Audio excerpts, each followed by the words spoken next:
সুপ্রভাত বন্ধুরা, আজ হলো 24 জুন 9 আষাঢ় মঙ্গলবার। আজকের সারাদিনের বিশেষ আন্তর্জাতিক খবরগুলি হলো: দুর্বলদেরকে মারতে সোজা, তাই 40 জন মেরে ফেলা হলো।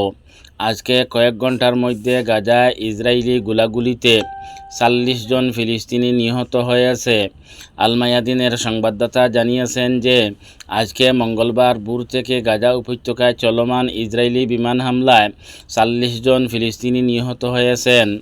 আল মায়াদিনের সংবাদদাতা আরও জানিয়েছেন যে গাজা উপত্যকার মধ্যাঞ্চলে নেটজারিম জংশনের কাছে সাহায্যের জন্য অপেক্ষারতদেরকে লক্ষ্য করে ইসরায়েলি বাহিনীর গোলাগুলিতে 25 জন ফিলিস্তিনি নিহত এবং 150 জনেরও বেশি আহত হয়েছে।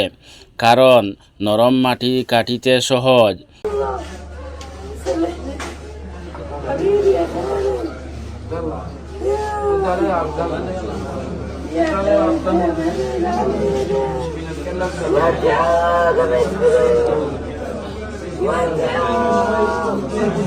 কাতারের মধ্যস্থতা ইরান যুদ্ধবিরতিতে রাজি হচ্ছে।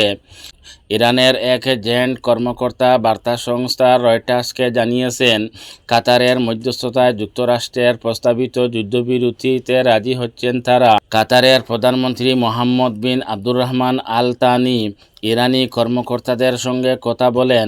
এ সময় তিনি যুক্তরাষ্ট্রের প্রস্তাবিত যুদ্ধবিরতিতে তাদের রাজি করাতে সমর্থ হন বলে জানিয়েছেন রয়টার্স।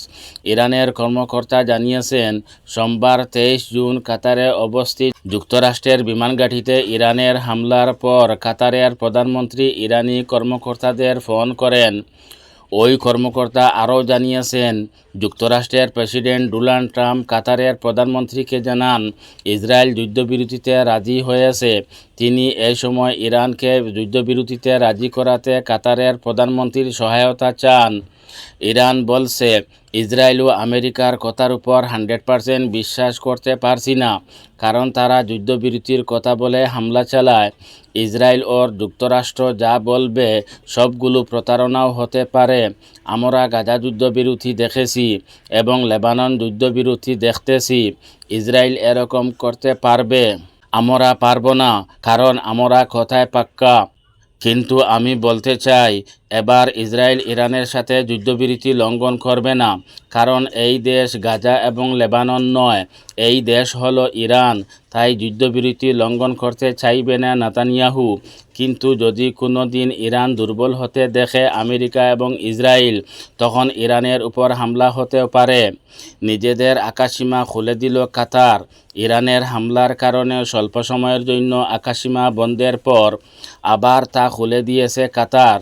সোমবার 23 জুন রাত্রে দেশটির রাজধানী দোহার অদূরে যুক্তরাষ্ট্রের আল উদাই বিমানঘাঁটি লক্ষ্য করে ক্ষেপণাস্ত্র ছুড়ে ইরান।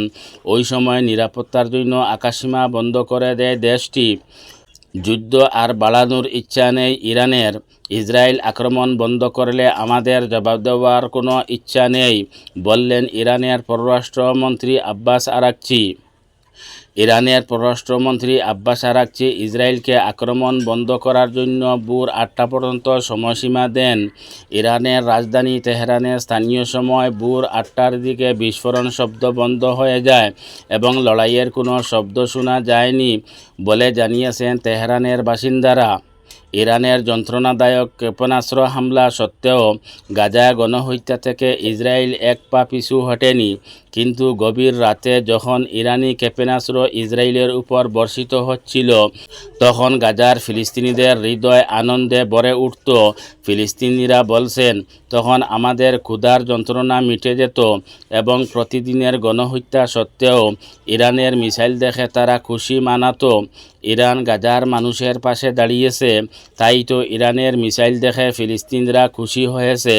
আর একদল পয়সা কামানোর উদ্দেশ্যে ইউটিউবে এসে ইরানের বিপক্ষে বকবক করছে।